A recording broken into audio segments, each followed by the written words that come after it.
please join me in the pledge. I pledge allegiance to the flag of the United States of America and to the republic for which it stands, one nation, under God, indivisible, with liberty and justice for all. Thank you. Please have a seat. Let's go roll, please. Manel, Here. Shaver, Here. Cassidy, Here. Schaefer, Here. Mendoza, Logsdon, Here. Lake. Here.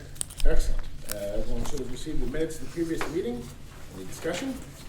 There's several corrections that need to be made. At the bottom of page 4, I did not make that motion to go in executive session. I believe you made it. Mike made it, and who seconded? Did you? I did. Amy seconded it. And then the word "no" below should be stricken because it was stated that business will come afterwards. Yep, correct. And then on page 5, I don't believe Mr. Kaufman reported that Mr. Nelson retired. I don't remember any such thing. So, Mr. Kaufman, if you could maybe, You mentioned he was recognized for a service award at your. Yes, it was a service award, not a Correct. retirement. Yeah. Yes. Not to my knowledge. I mean, he probably. Maybe he wants to. Yeah. Well, Money. And then also, just want to make sure I got everything.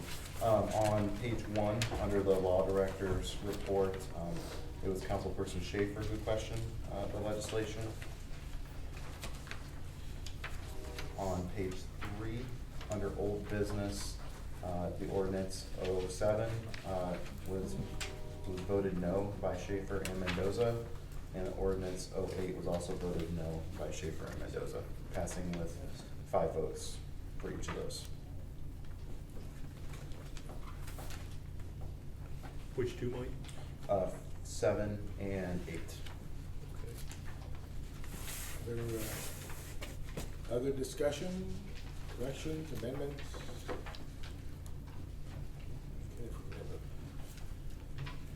Pending the changes, I move that we accept the minutes from last meeting. I'll second it. We have a motion by Mr. Schaefer to accept the adjusted minutes as they discussed, seconded by Mr. Logsdon. Let's call roll, please. Manel, Yes. Shaver, Yes. Cassidy, Yes. Schaefer, Yes. Mendoza, Yes. Logsdon, Yes. Lake. Yes. All right, any communication? Nope. That's good. Finance Committee. All right, thank you, Mr. President. We did meet this evening. Some of you were here to witness that meeting. I'll give you the recap real quickly. First of all, we did receive some pretty colorful graphic financial reports, which were very nice. We did have quite a discussion about the reports and some means to continue improving the reporting we're getting, mainly to appease us as the finance council members.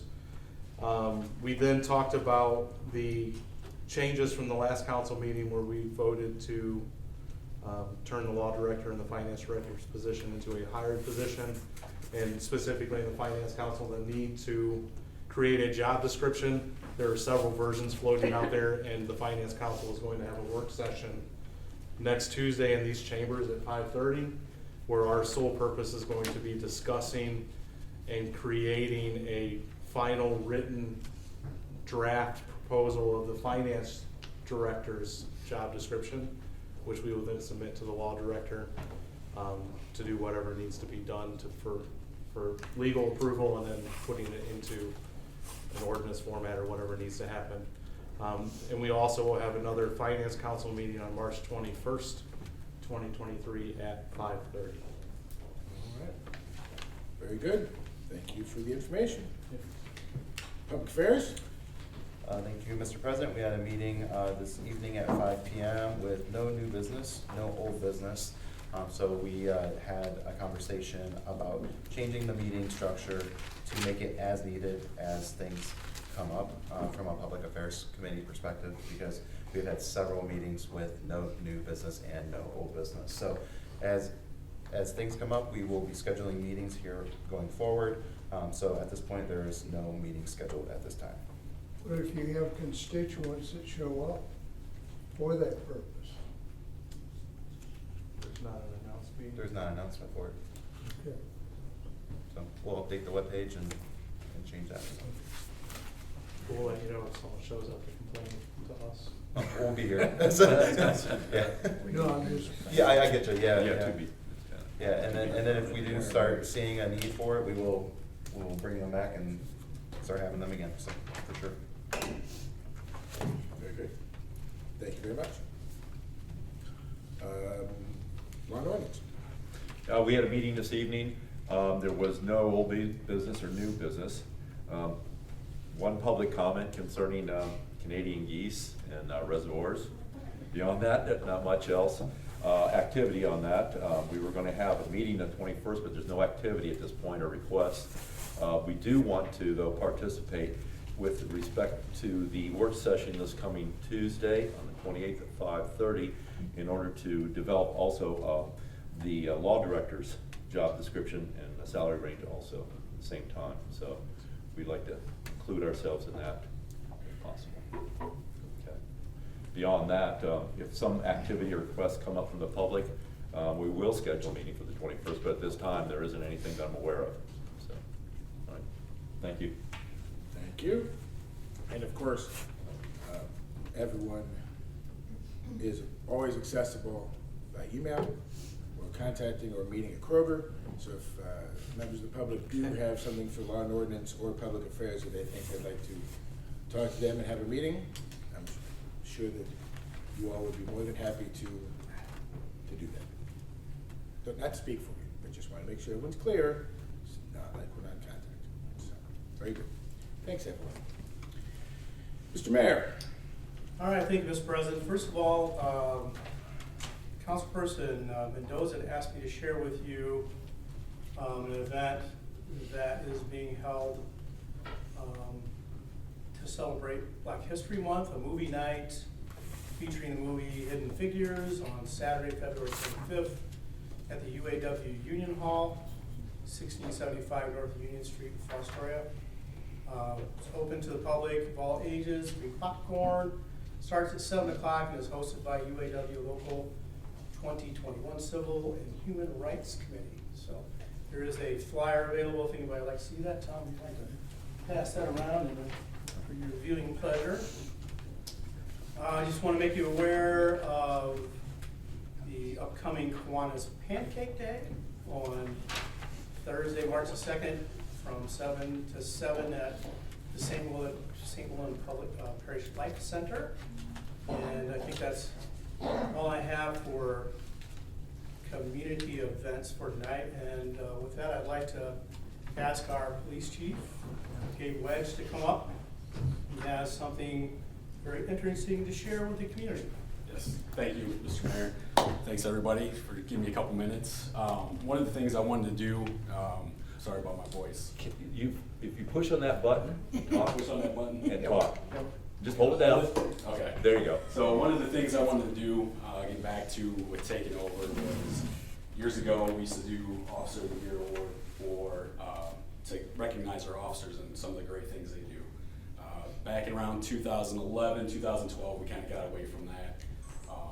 I think it's important for the guys to know, that they're recognized, they're seen, and they get awards for the great things they do.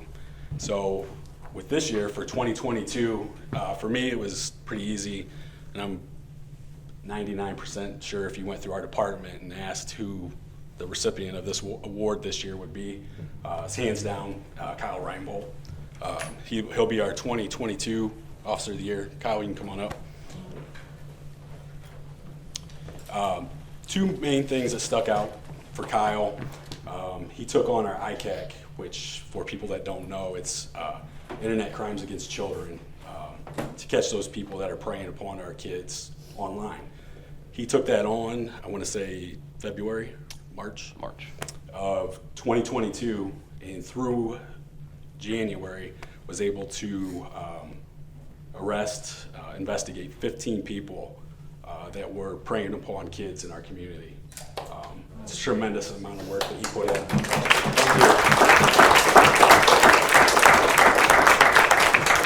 the one thing too that he did this while working the road.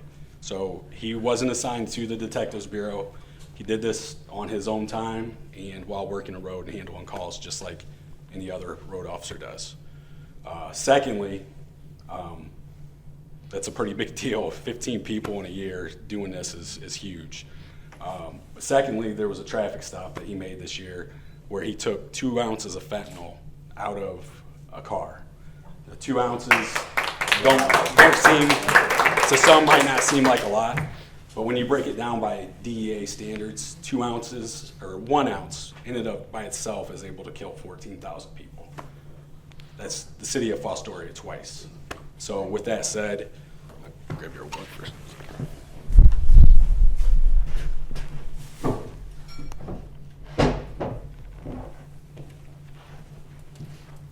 Congratulations. Thank you. Here's your tumbler from here in the city of Fostoria. Jenna did a great job with that. Thank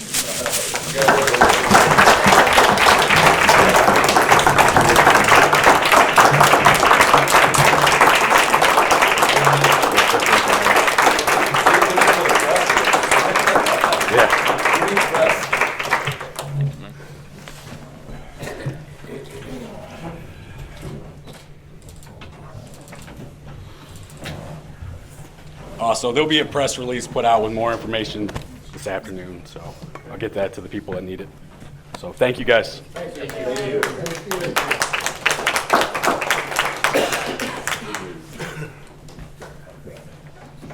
That is awesome. Thanks, Carl.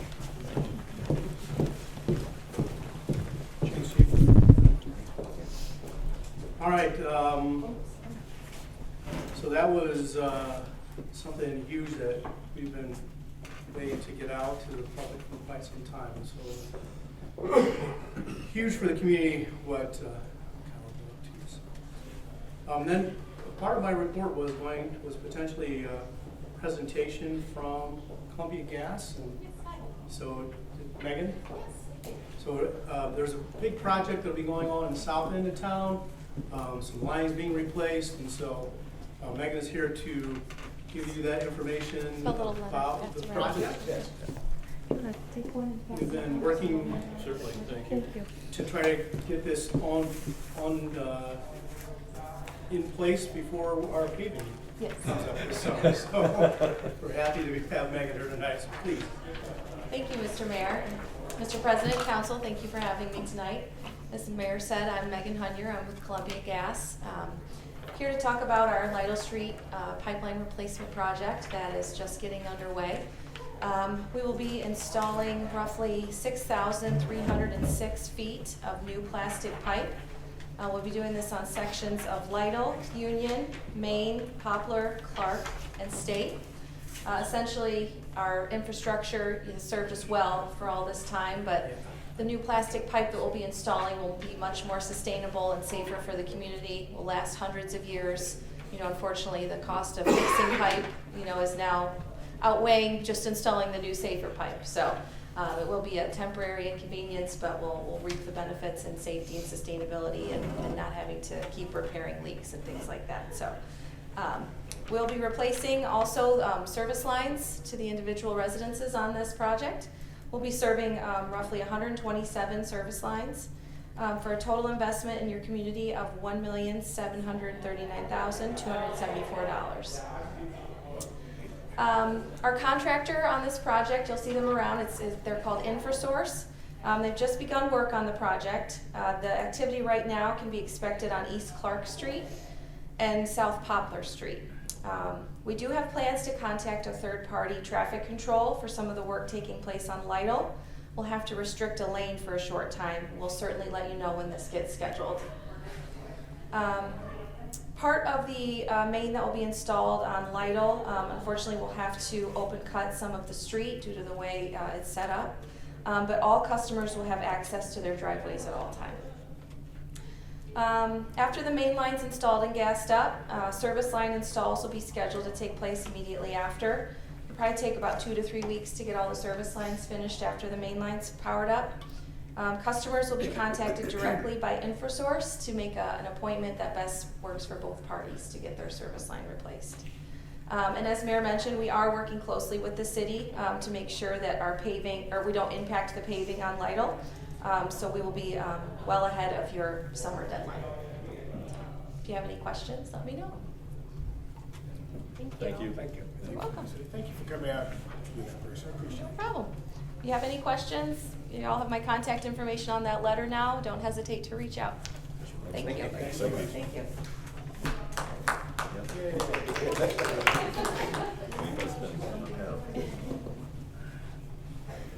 Okay, so, at the next council meeting, should be, seeing some legislation for the annexation of the Ohio Logistics property on Jones Road.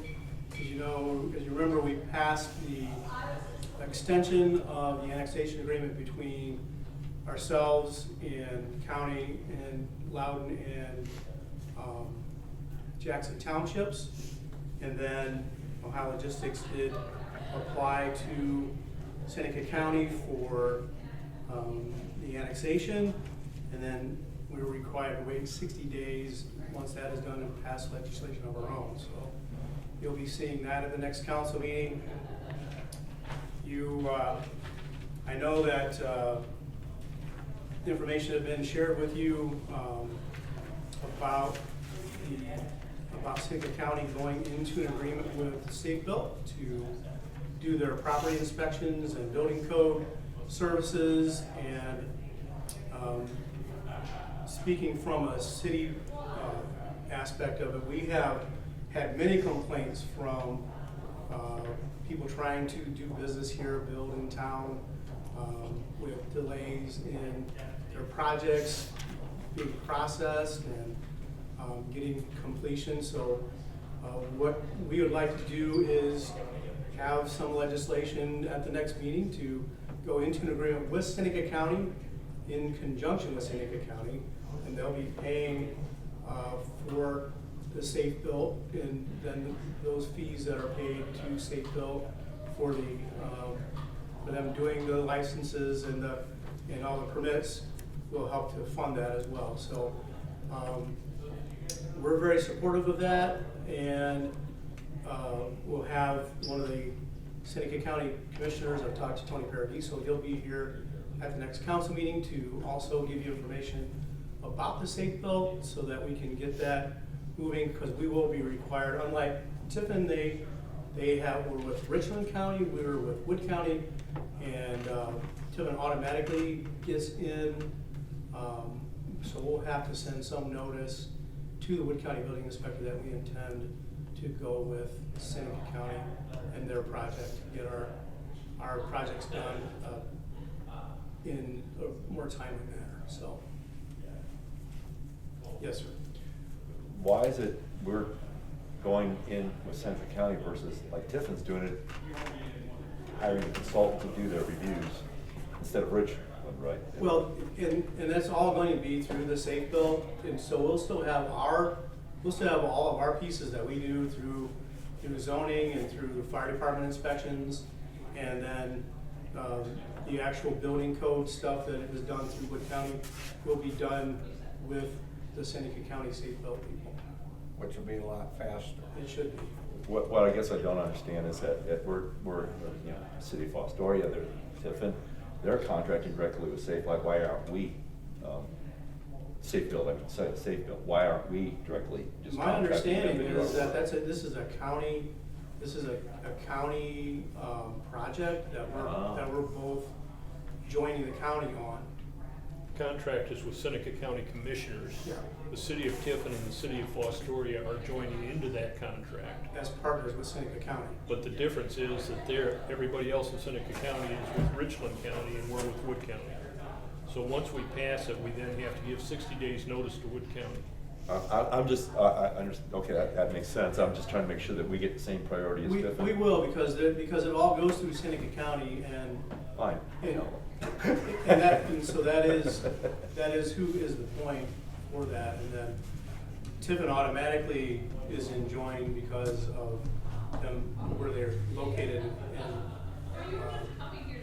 and get the commissioners and having, then they also get away from Richland County, and then we'll just join the same project. So we should have, I just want equal standing as far as project Yeah, they review will cover- timing and that type of thing. and they'll cover the entire city of Fostoria.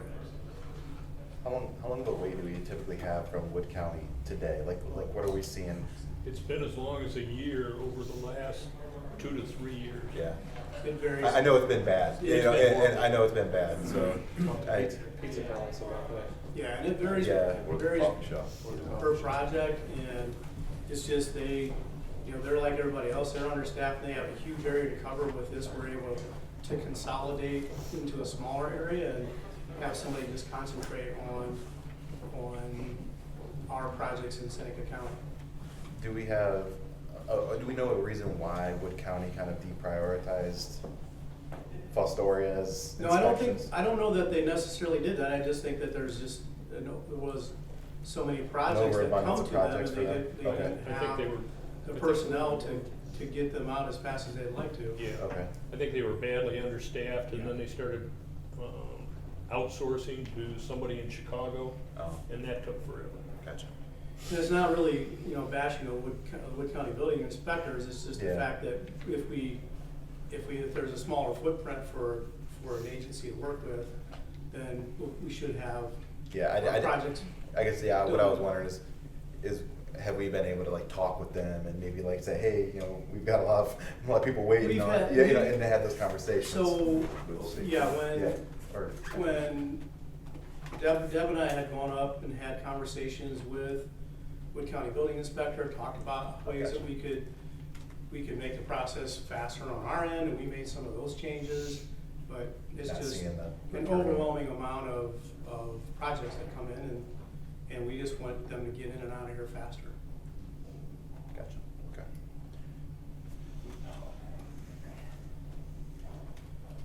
All right, so I know there was the last council meeting that I was at, I'm sorry, I wasn't at the last one, I was on a little vacation.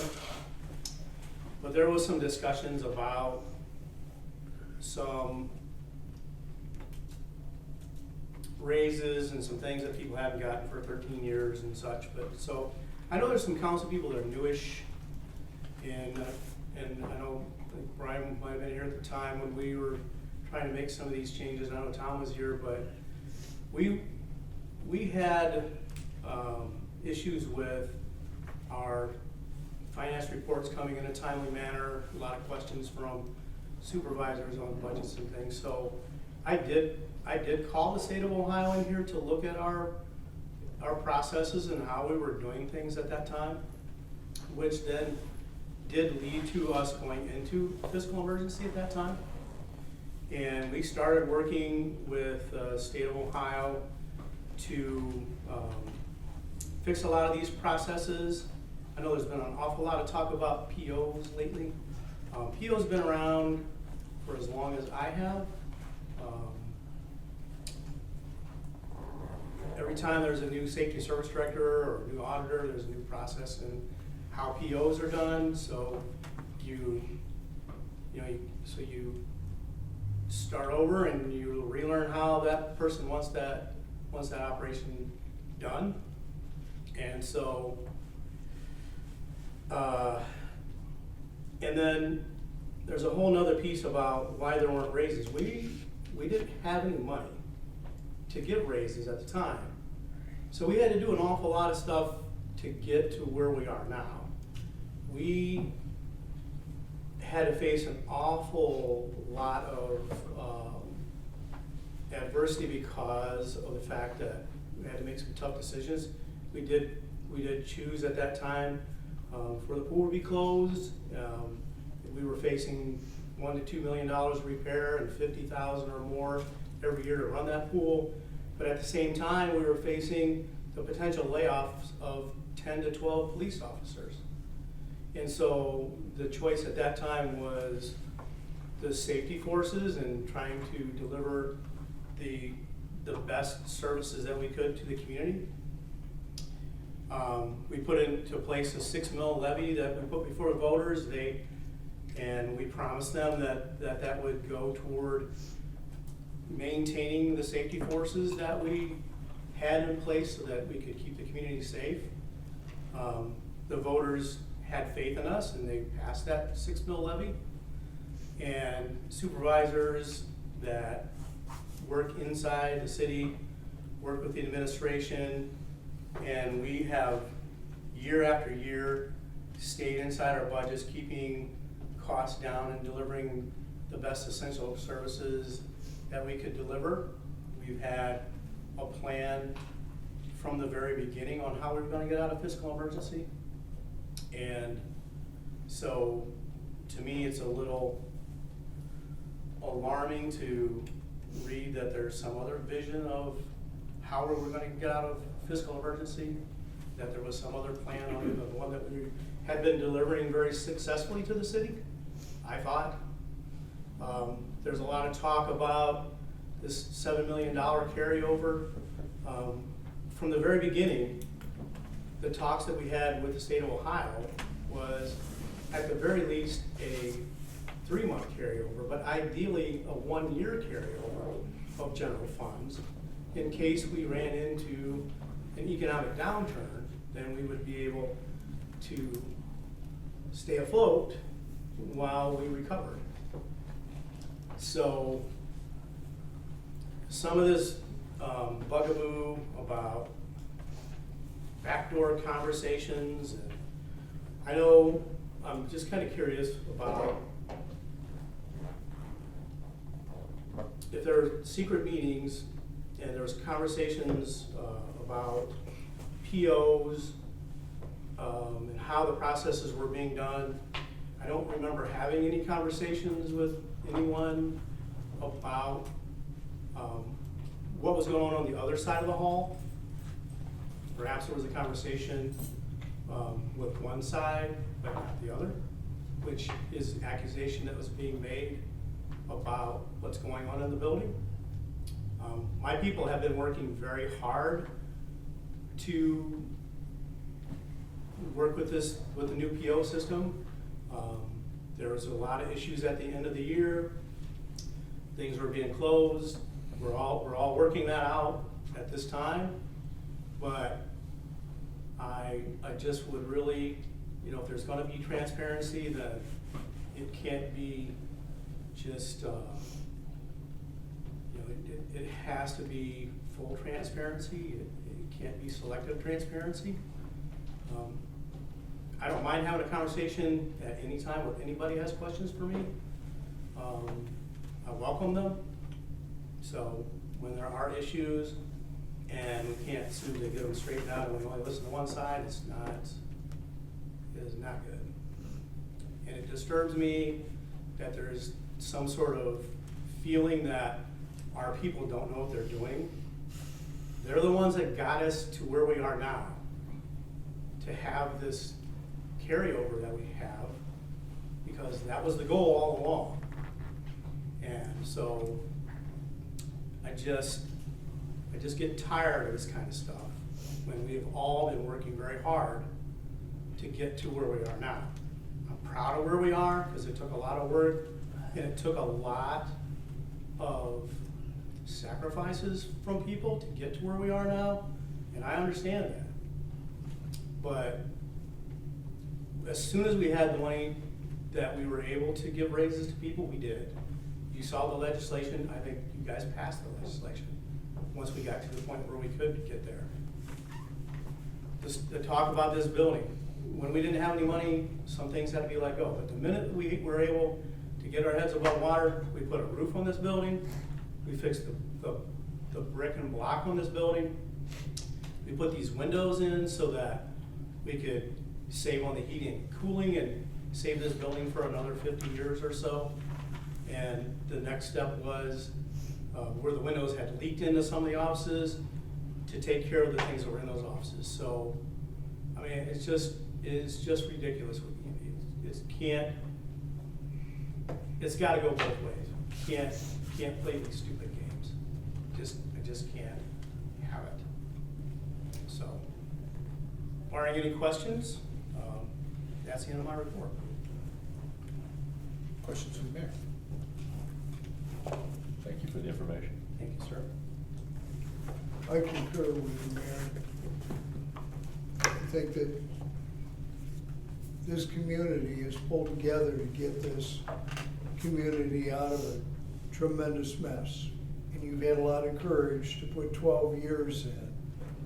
I think you ought to have your head examined, but you took a lot of abuse, and you still do. And I resent, and I've been vocal about it, and I resent some of the attitude that some of the things have been done around here and had money spent on. And I feel like we have betrayed the trust of the employees of this city, and I feel like we have in some ways jeopardized the trust that the taxpayers put in what we do around here.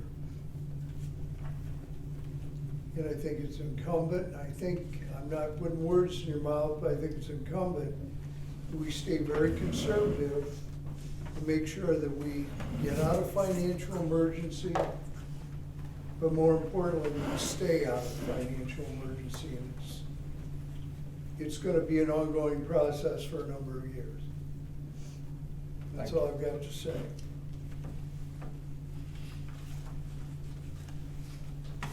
Anything else? I got a question about a different topic.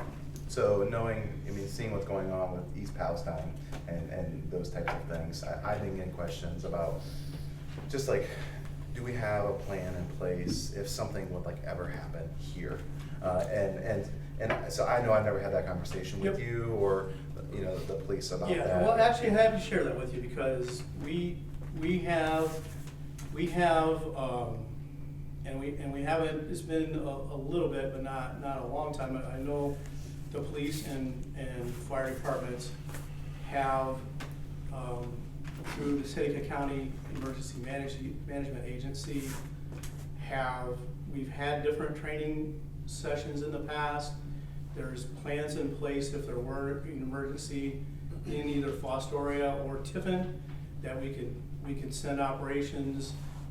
The sheriff in Seneca County has a mobile radio truck that he can send for communications amongst the different departments in our area. We've had in the past, and I'm sure we will continue, done scenario-based trainings at the EMA over in Seneca County, so that if there were a derailment and there was a leakage of some sort of gas, where we would send people, how we would get people out of nursing homes and hospitals, and who. We all took the ISO training, so we know who's in charge of what scene. So yes, we have had those conversations and continue to have those conversations. There's plans in place if there were a derailment, and I think the most recent one that we were involved in, and it has been a couple years ago, but this scenario was a derailment and the leaking of some gas, and we did. We're at the emergency management agency talking about how we're going to get everything evacuated and get people out of here. Okay. That's good, yeah, because I mean, I know there's a lot of people just concerned, just in general, with the number of trains that do come through our town, and I've had a few questions just being asked, and you know, and it's good, it's comforting to know that, you know, hey, we've got really good responders, people who are trained, you know, to take part in this, and I think that's great. So, Yeah, and so, yeah.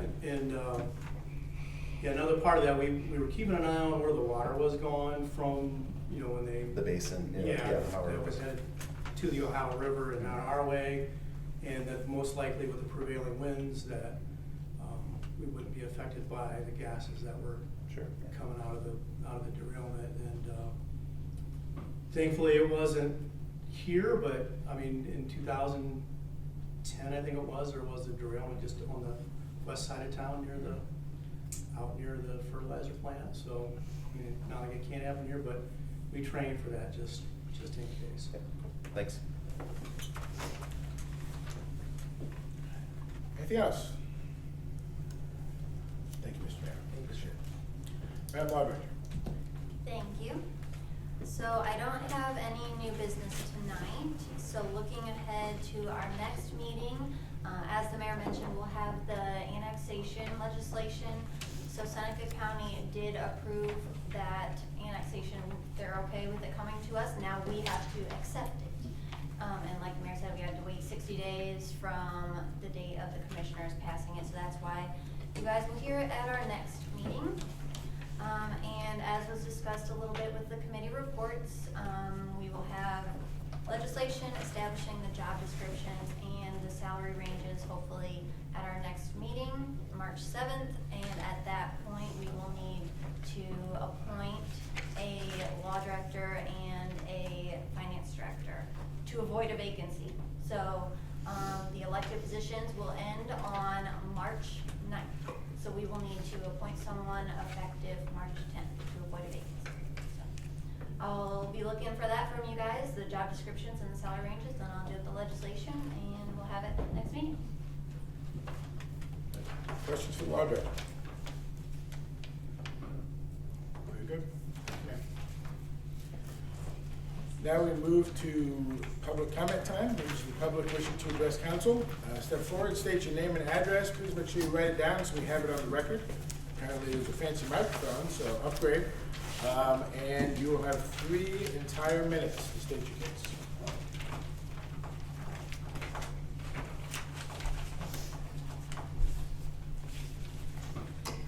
Renee Vogelsong, 702 East High Street. Ward 3, I believe you're covering it. It's been noted a number of times in the past, we're still having a big issue in the 500 block of East Fremont Street. The other day, it was a little cold out, there was a little slush. The water lays in the road right there in front of a couple houses. The school bus stops there and picks up kids to take to another, wherever they're going. I don't know. There's a bunch of cars pulls into the parking lot there. The bus comes in, parks right beside the road. As I was coming up there, another car was coming the other way, not even paying attention. There's water in that, splashing all up everywhere else. Very easily could have lost control. Hit me, went into the bus, whatever. If you want, I got pictures of the water laying on the road. This has been noted a number of times. The drainage comes the wrong way off that parking lot. It goes right into a valley there. There will be no water anywhere else. It will be there. It's right in the, right across the, by the bus garage. And it's just been ridiculous. Now, when that happened, I did make a phone call to the street department. I asked them to come out there and put a sign up on the voicemail. You know what? There was nothing put up. I went to Finley, did my business, came back, still nothing put up. So, you know, they're not even worried about it, I guess. But they will be if somebody loses control. Yeah, it's going to be the car's fault for not paying attention. But then who actually is going to feel about kids getting hit or something out there? That's ridiculous. We're getting into a season now. We're going to start getting the garage sales again. The pandemic's over. Before the pandemic, it was a big problem with signs all over the place, on poles, making the town look pretty nasty. Some other towns, Bryan, Ohio, I believe Sandusky does it, other ones, they make it by a permit. You get a permit, you can have 3 or 4 garage sales a year. You can have them for like 3 or 4 days. You gotta have an address on the sign, you gotta have the dates on the sign, and you have to be responsible to pull them back down. If not, there's a fine that gets to you. I mean, you guys wanted zoning to do something else anyhow with the rentals, well, give them this job to do. Yeah. Let them go out there and take care of these people wanting to have the garage sales.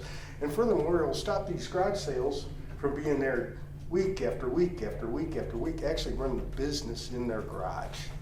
That's not fair to everybody else, you know? And this, Mr. Mayor, you brought it up that the public respected council.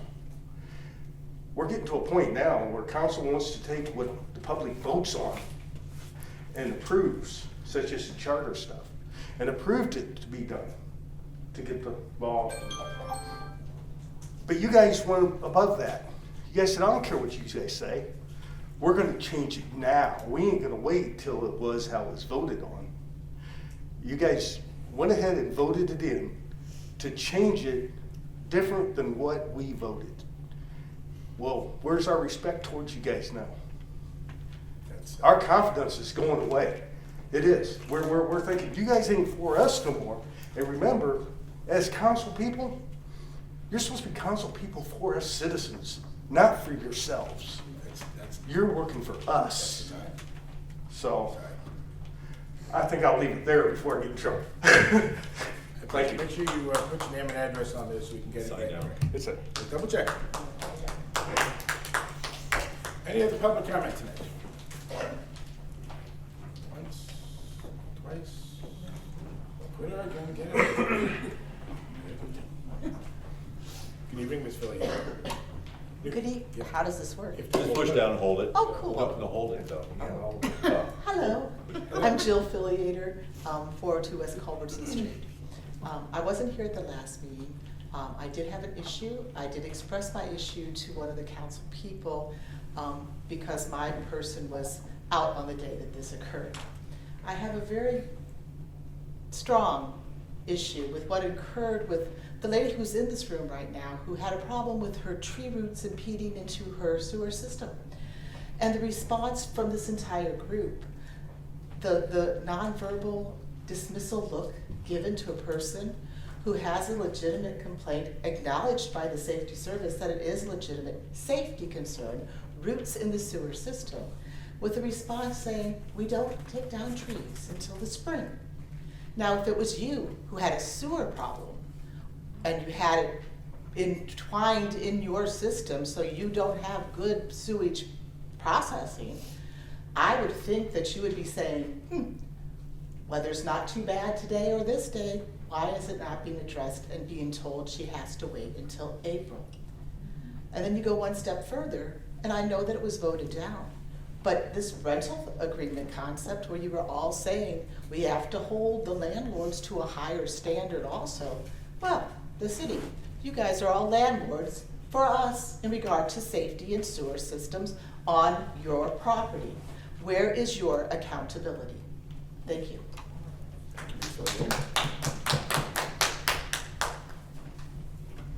Other members of the public, sorry, I can speak, I really can. Other members of the public tonight? Let me go ahead and say a little bit. I'm trying not to go over, That's okay. no, good and bad. I see I was good and bad. Okay, we'll just make sure you write down your name and address there Okay. so we can get it right, so Tammy doesn't yell at me. All right, I'll do that afterwards. Okay, appreciate that.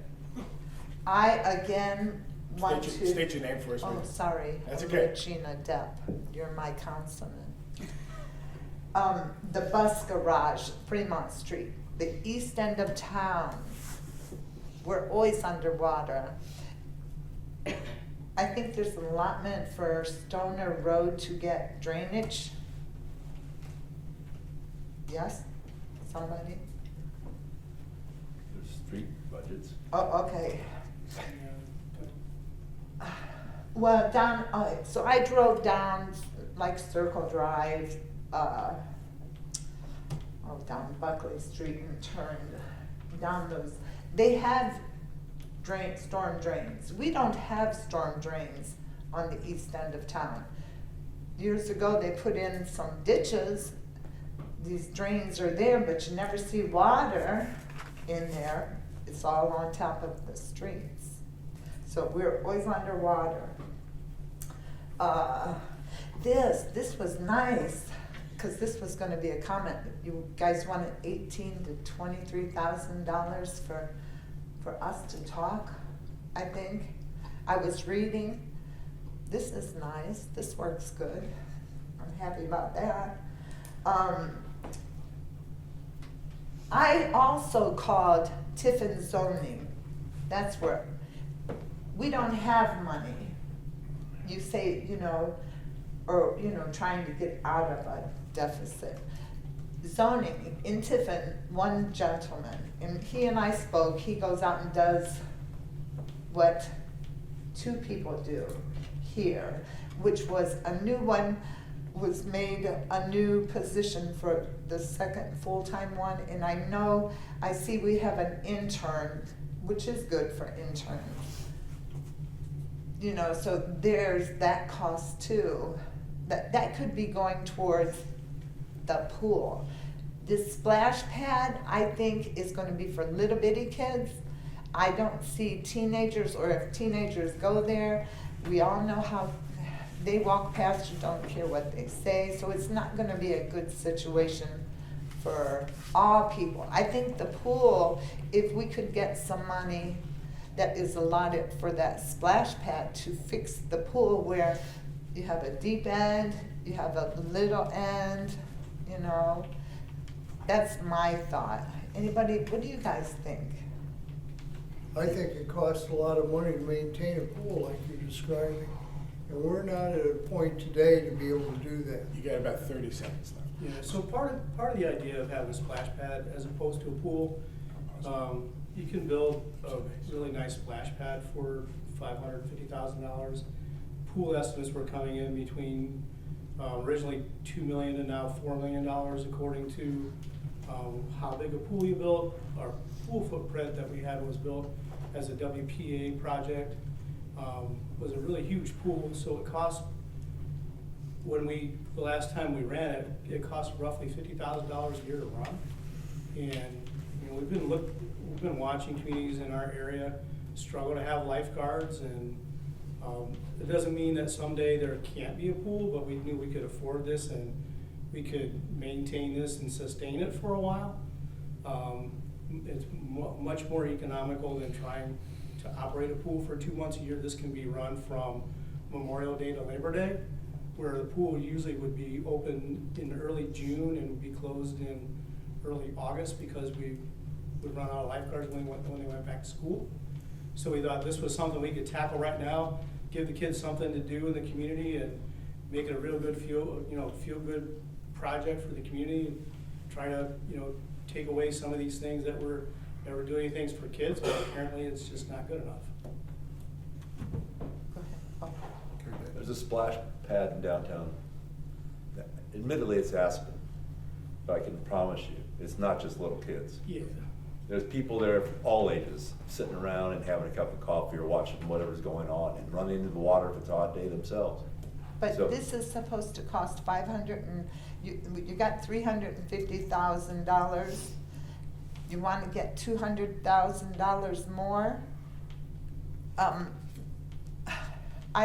mean, isn't high school students good enough? I mean, isn't there some kind of internship you could do with high school students as far as lifeguards? I know that was an issue. I had to be certified. Yeah, you have to be certified. You have to be certified. Right, but Life-saving. my nephew, they did that at the YMCA. We can't go take them out of school and make them be lifeguards. No, I understand that. This I understand. But are you gonna take your wife, walk through this little splash pad? That's what you're gonna do? I will. You That'll be will? the first day. Yeah. Oh, okay. I hope I see you every Okay. day. I better write my Won't be I didn't do it Yeah. every day, I have other things to do. Do ya? We're trying to bring up something for kids. Just trying to do stuff for kids, it's That's- aimed at kids to keep them It entertained would be during the nice to summer. have something for kids. There's nothing for kids. Yeah, and But I Except for can the see Fostoria Arts 18 Council. you can walk down, if there was Yeah. something downtown here, 18-year-olds Model or U. 17 or whatever. The words fly. They don't care who they walk by. So you can see them there with the little kids. How's that gonna work? That's my thing. But Well, yeah, it was kind of the same with the pool. You'd have people come to the pool, and a lot of kids just came to hang out together and sit in the grass and, just to socialize, and so. But bigger kids at one end mainly, not little 8-year-olds. I mean, they would go down there, but okay, Okay, thank you. sorry. Not to be argumentative, but I'd like to stand in defense of 16 and 17-year-olds. I know a lot of them that I deal with every day, and they're pretty awesome. Yeah, they are. And yes, well, occasionally, but Would you know what, I assume hear just as many 50 and 60-year-olds letting it fly, saying whatever they want to say, as I do Right. 15 and 16-year-olds. Right, I understand that. I know, I'm just saying, a lot of people bang on 15 to 17-year-olds, Bang on and there's a kids. lot of them that are pretty awesome. Yep. That's all. Don't get me after my kids. Hi, I'm Sylvia Quiroga. Good evening. 736 Spruce Street. Yes, just jump right in. Well, I come here today to find out, all you guys in the council, what's the policy? How many times a meeting do you have to be here? You know, who excuses you guys to be here? Because I see the middleman that always sits there, I don't know his name. He's not on council. Oh, so which ones are the council These people? people Oh, you are the guys. elected council. Okay, and what is mayor and all these other Well, it's the people? mayor. Yeah, but I mean, do they have to have Safety excuses? Safety service director is employed by the mayor's office, so that would be up to the mayor. And then the law director and finance director are independently elected officials. And I believe, Ms. Kaiser, what's the state standard for attendance for elected officials? So our council rules request the attendance of the administration to give reports. Yeah. Obviously, if they can't make it all the time, there's no. Is there there's an ORC in regards to attend, if nobody's council There office? is I for heard. council, there is for council, but not for. The council, but not for, yeah. Yeah, but it just as It's far just as. requested, we're Yeah. guests of council. Oh, well, I just thought it was for all of you guys, not just for No, they the are guys here over here. at our invitation. And they do not have any requirement in their job to be at a council meeting, but we are glad that they are here. Well, me too, and I think if they're holding offices, they should all be here, unless they got somebody dying or somebody in the hospital. That's again, that's the their, thing. You don't know what's going on in their lives. No, I don't, that's why I'm asking the He's question. been ill for a week and a half. That's why I'm asking the question, I'm not Well, biting I'm your not sure head. that- I'm not sure that his health is necessarily up for public comment, and it's not necessary for everyone to know when he is No, sick. but I'm just asking a simple question. And I Get it off your high horse, lady. I am just giving an show answer. respect, please. Hey, I show you respect, but I just asked a simple question. She come off. I feel like she should be more, because she holds an office. She got voted in, I would assume. So, you know, I didn't think I disrespected you because I asked you a question, and then you come up a little bit like it's none of my business. It's not my business, but I'm just asking. I'm not biting your head off or nothing. And I did not bite your head off. I'm simply explaining the absence. You shouldn't just assume when you don't know what people have going on in their lives. No, but you know, I'm sick. I'm here because I care about my. The original question was the members of council and. Okay, I'm gonna cut it off They right have to there be- because I don't want to get you guys all pissed off about something I just asked. No, no, Simple. no one's upset, but we don't control those people on that side. Yeah. The council controls council, these members. Well, I just felt like since they're a council too, they should be able. But they're not council too. I know. Now that you told me. There you go. Sorry for my No. question. There's no. Questions are welcome, we're just trying to clear stuff up. Other members of the public tonight? Good evening, Mr. Nutter. Good evening. Ben Nutter, Sunny Farms Landfill, Wind Waste Innovations. And actually, I just want to speak tonight as a citizen of Seneca County and a former elected official. I did 2 terms as a Seneca County Commissioner, and I just want to thank each and every one of you for the time and effort and energy that you put into this. I know that it's difficult, and I know that it's challenging, and I appreciate it. I appreciate it as a member of the business community, as well as a resident of Seneca County. That's all I wanted to say. Thank you, Mr. Nutter. Can I ask you a question? Yes. We talked about East Palestine a few minutes ago, and I was just curious, are you guys preparing to accept waste soil from East Palestine when it gets dug out of the ground? And if so, what kind of mitigating factors are you gonna do to protect us as Seneca County citizens and other county citizens?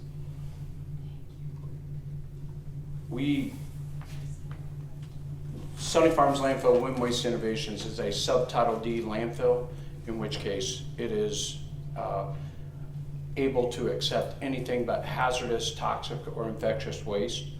and we are fully lined and fully in compliance with all the rules and regulations of the state of Ohio. As such, we have no plans to accept that particular waste, but even if we did, rest assured that we are able to protect the environment from those very specific things that are that have been released over in East Palestine. And it's very, my other career, I was a firefighter for the city of Tiffin, and I went to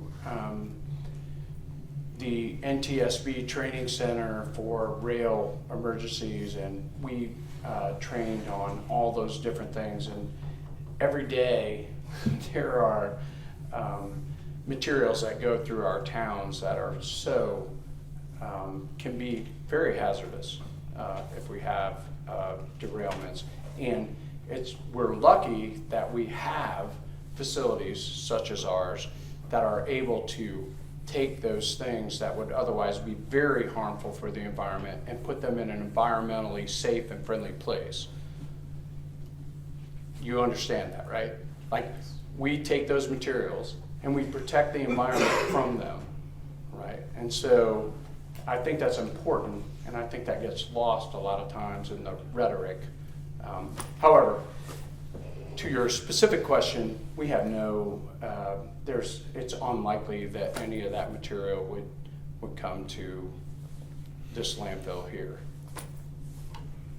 And Ben, back to your previous career, I think you could speak on the fact that we've had a lot of training through the EMA on how to handle these kind of disasters, because on the other end of Seneca County, when Ben was a firefighter back in the day,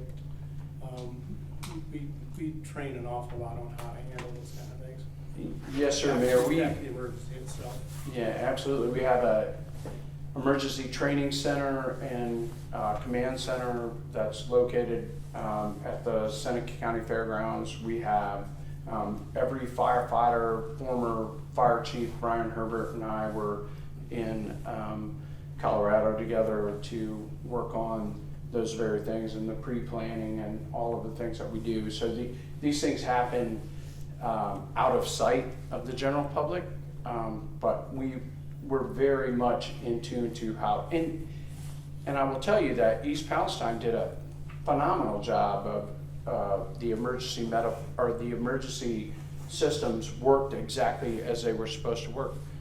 Listen, no one died, right? So that's A. So that was a victory. And so these things happen all the time, right? Like, we're training every day, and it's very important that the public is obviously safe and protected. And I appreciate you asking that, Mayor. And I'm proud of my service as a firefighter, and I'm proud of the things that the city of Tiffin, city of Fostoria, and Seneca County have done to prepare to protect the citizens against anything like that. Thank you, sir. I'd just like to add something. Yes, sir. The state imposes mandatory training in the form of actual hands-on training where they do a simulation, and they have what's called a tabletop, where you have groups come together, fire departments, EMS, law enforcement, and they come up with a scenario, and they go through step by step what every department, what every man's gonna do, how they allocate the manpower, how they allocate the equipment. And it's a mandatory thing on an annual basis. Either the physical scenario out in the field or in a big conference room. You're absolutely right, and it reminds me of when I was a young firefighter. We did a mock training drill as it related to chlorine. So any drinking water facility has a chlorine, large amount of chlorine to treat the water to make it acceptable for drinking.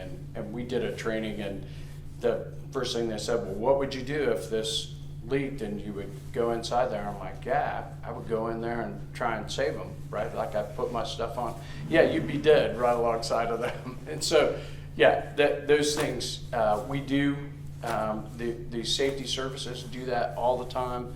Chief can tell you that he's been part of many, many, many of those trainings. And yeah, so it's a really good thing that we have people that are willing to do that. So appreciate that as well, Councilman. One other comment I'll make. You remember the candy stripers? You don't see them anymore.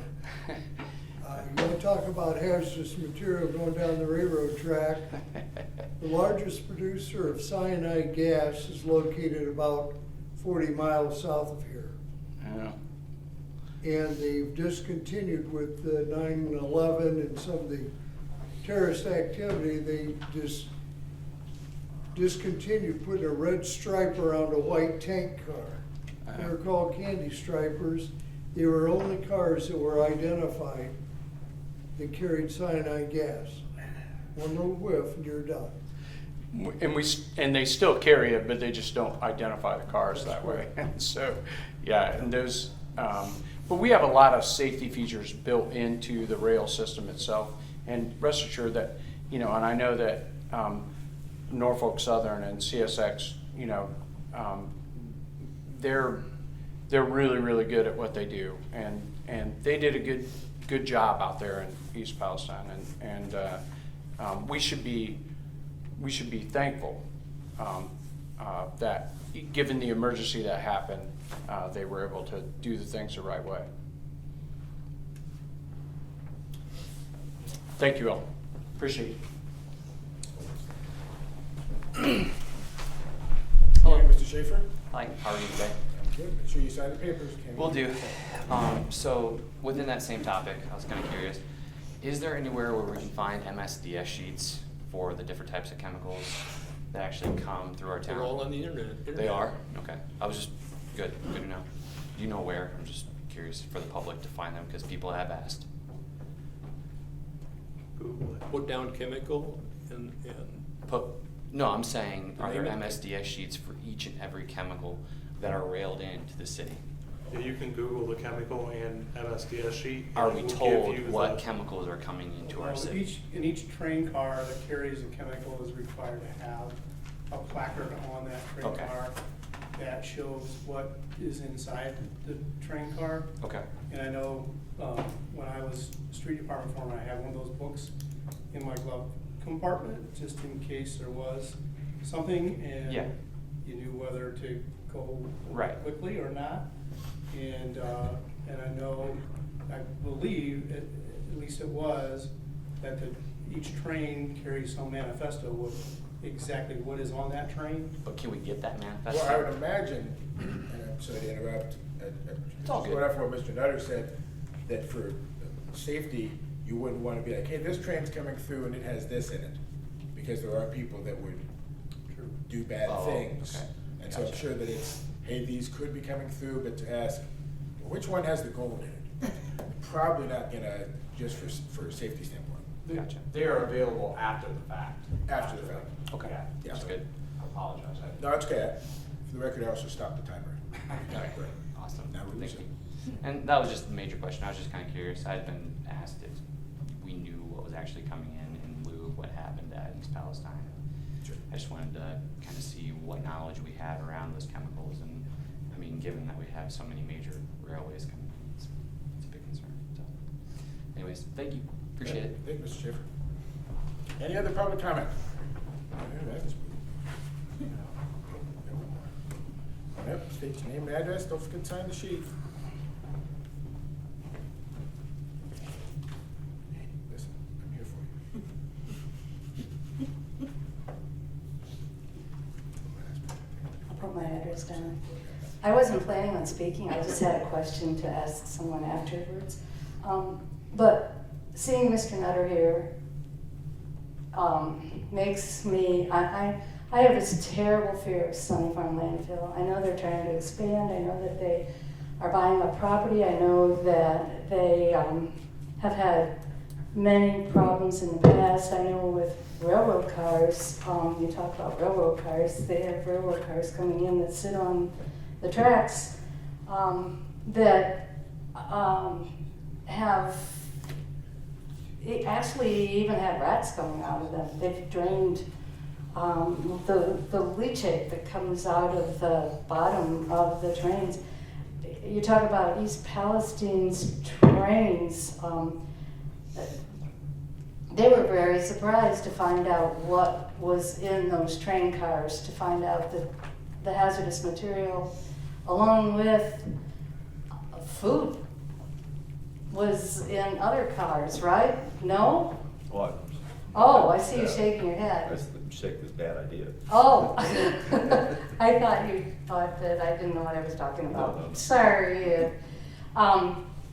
Anyway, a big fear is that I know that Sunny Farm Landfill, the WIN organization, wants to make money, wants to expand, and this would be a big money maker for them to bring in that hazardous material from East Palestine. And then what happens? And you know, and then what happens? I mean, I know you said you were a fireman and you had training and everything, and some of the other people have training, but this is our town. We could be the next East Palestine, not because of a train wreck, but because of what's coming in. The things that are going to be coming in, you know, if they do, are they going to be identified? Are they going to be in tankers that are unidentified? Are they going to be coming in at night? Are they going to be coming, you know, I just don't have a strong trust of the things that have happened in the past at Sunny Farm Landfill, and since this has happened right in Ohio, and we have to accept things from out of state, which just doesn't seem right at all, and this is in state, and so it's something that is my 3 minutes up? 15 seconds. I'm stressing here. I came to the Question? please. You have a question? Well, yeah, are we gonna be informed if they accept it, or is it gonna be, are we gonna be informed if Sunny Farms makes a deal with whoever to bring that stuff in? It sounds like you and Mr. Nutter could have a lovely conversation afterwards, and he can answer your. Okay, because I do have something else I wanted to talk with him about. I see him at a lot of meetings, and I know he's a pro Sunny Farm, that's his job. Yeah. Thank you. Appreciate it. Thank you for having the courage to stand up. Well, my heart is. I can understand. I have something. Do you want me to go in public or in miscellaneous? Go I'll public, let Brian. I'll let you choose. Okay. We had some discussions several times in the last few months about what's happening as far as an organizational chart. Or that's how I interpret that, as an organizational chart discussion. Should I make him sign? Yes. I can sign it and then you can keep me to 3 minutes too. Go ahead. But I have a kind of an organizational chart that we haven't seen before, which is how we currently operate as a city and how we will operate as a city after we pass those ordinances as of the last meeting. And I have copies here too. And basically when we look at this, we have our autonomous departments that are elected by the citizens. The citizens are the foremost and most important group of people in this community, and they currently, before this legislation passes, they independently elect city council, they independently elect the mayor, the director of finance, and the director of law.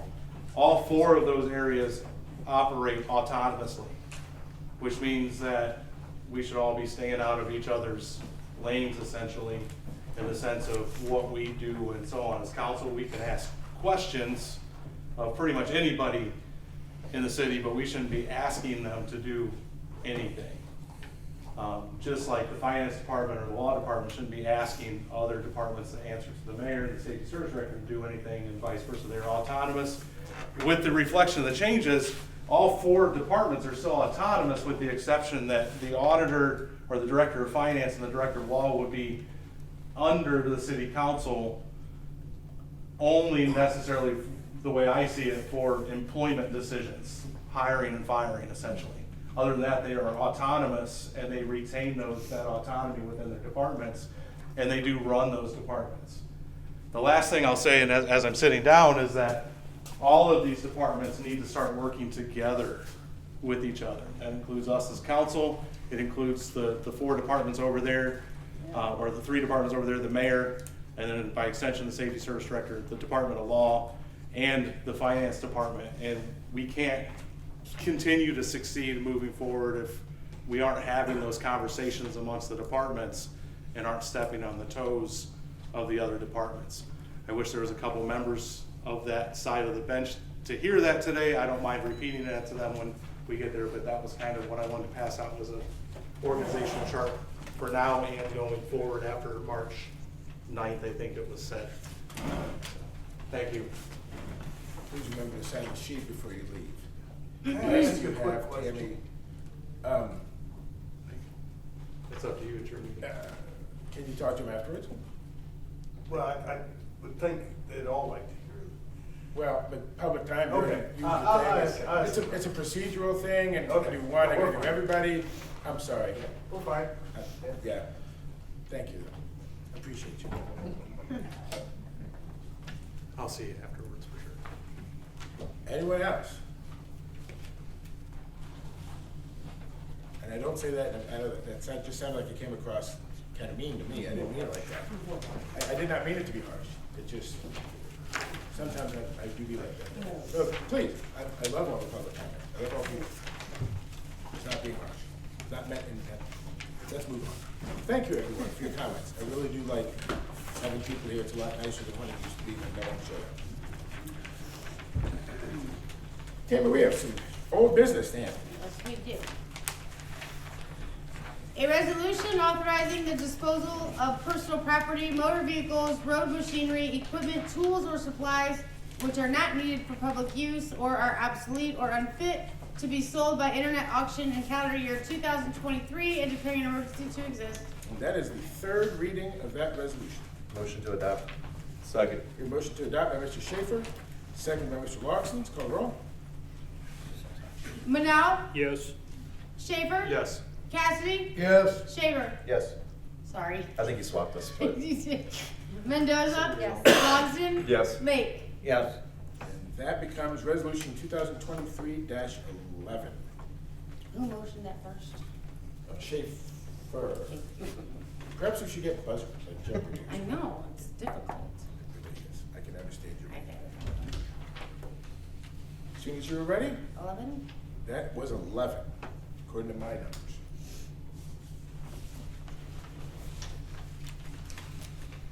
A resolution declaring the services of the Fostoria Police Division and the Fostoria Fire Division from March 1st, 2020 to December 31st, 2021 to be substantially dedicated to mitigating and or responding to the COVID-19 public health emergency in the city of Fostoria's efforts to protect and preserve the health and safety of the citizens of the city of Fostoria and declaring an emergency to exist. Nice job. Thank you. That is the third reading of that resolution. Move to adopt.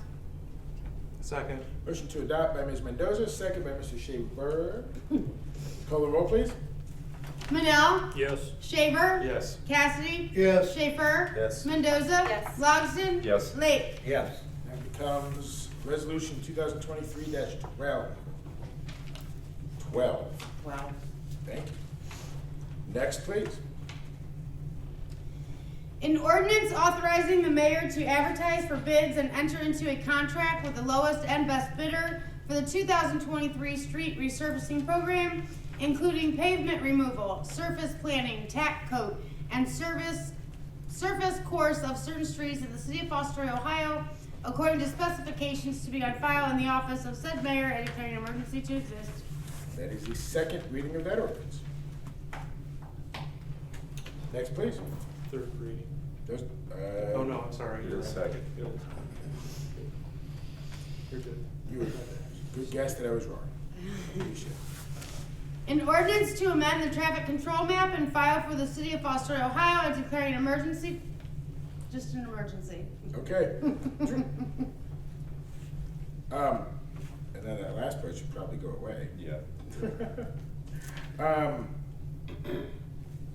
We know, I forget. It's the Wedgewood Drive and Fairway Drive Yes, Thank you. correct. intersection. Thank you. Changing the stop sign to a yield. Okay. Changing The a second yield- reading of changing- that. Changing a yield to a stop. That's what they wanted. Or no, the other No, way. they want us to Yeah, go no, the no, right. Oh, yeah, yeah, yeah. They want us the other way. Just Sorry. Yeah. Sorry. All I know is there's been 20 petitions signed for it, so. From an 20 octagon close. to a triangle. Yes, exactly. Yeah, Triangle. Roundabout. Right, that's it. Which it came to begin with, was a triangle. There you go. Mhm. All right, that is the end of old business. Let us new business. An ordinance adopting and amending ordinance number 2022-75, permanent 2023 appropriations by appropriating from unappropriated funds in the general fund, park and recreation fund, chip lap grant fund, and transferring funds from the general fund to the park and recreation fund and declaring an emergency. That is the first reading. Okay, so just explanation of these pieces, and I know, the $3,000 was the issue when we talked about the slide last year. We were trying to fix that slide in the park. And it was on back order since that time the slide arrived. No PO, carryover, gotta fix it. So then the other 10 is aimed at the pickleball courts because the bid, or at least the price has gone up from what we thought was gonna be 45 to closer to maybe 55 this year, so we need to bump that up a little bit, and then that will go off a bit. And then the last piece, fairly certain, is that grant that we went for in order to get that lead The testing? testing.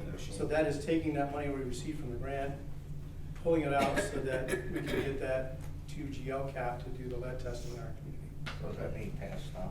Yes, please, if you would, so we can So we're all, pay for the slide and pay for. these are all emergencies then? Yes, because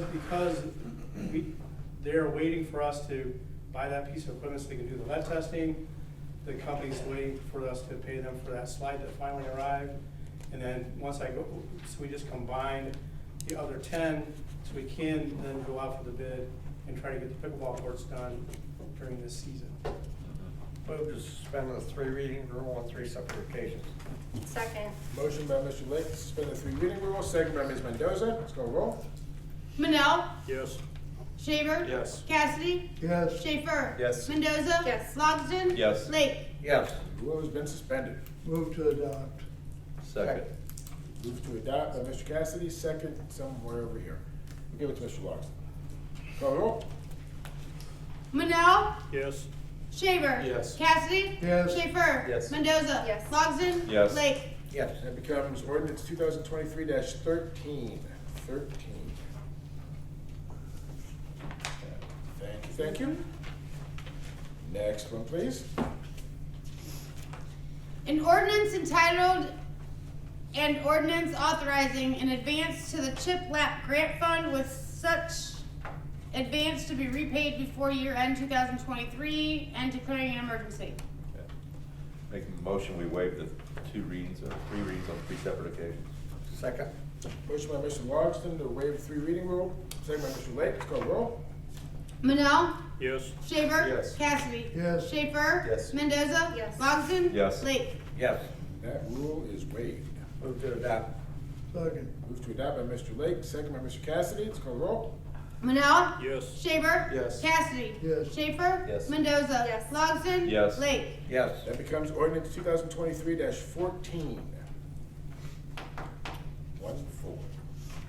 Thank you. We have one more new business. An ordinance establishing the City of Fostoria's Community Housing Impact Program Lead Assistance Program, CHIP LAP 244, declaring emergency to exist. There's the first reading of that. Lead can also be pronounced Lead. Lead? I wasn't sure. Thank you for that, though. Appreciate it. Move to suspend the three reading rule on three separate occasions. Second. Move to suspend the three reading rule by Mr. Lake, second by Mr. Logston. Let's call the roll, please. Manal? Yes. Shaver? Yes. Cassidy? Yes. Schaefer? Yes. Mendoza? Yes. Logsdon? Yes. Lake? Yes. That rule has been waived. Move to adopt. Second. Move to adopt by Ms. Mendoza, my apologies. Second by Mr. Logston. Let's call the roll. Manal? Yes. Shaver? Yes. Cassidy? Yes. Schaefer? Yes. Mendoza? Yes. Logsdon? Yes. Lake? Yes. Becomes resolution 2023-15. 15. 1-5. To be fair, I read it as lead also, but that could just be because of indoctrination at the school. I'm sorry. Put your little So it asterisk. can be read either way. This is true. In this particular instance, it's left. Yeah. That makes a lot more sense. That's the confusion of the English language. Yes, indeed. We don't have to do that anymore. But there you go. All right. Any executive session needed this evening? Very good. Move to miscellaneous. I'll start. Hey, there's a band concert on Sunday. 3 o'clock. It's the concert before our annual district band contest. We will be hosting Dr. Mark Perulakar from the Pickerington City Schools will be our guest clinician, and he's going to be part of it live on stage, which will be new for us. All right. So there you go. So come on out. And, When is it? 3 o'clock on Sunday in the palatial Wainwright Performing Arts Center at Fostoria High School. Admission is free. That's all. That's all for me. Yes, Mr. Logsdon. I was requested to go back to the AV contractors that gave us a proposal last September about upgrading the system so that everything and it didn't do that kind of thing. What? Yeah, but anyways, so I did meet with him this past week and came up with some options that would hopefully not change the proposal. Even though all the equipment went up by 13 or 15%, he said, all the costs.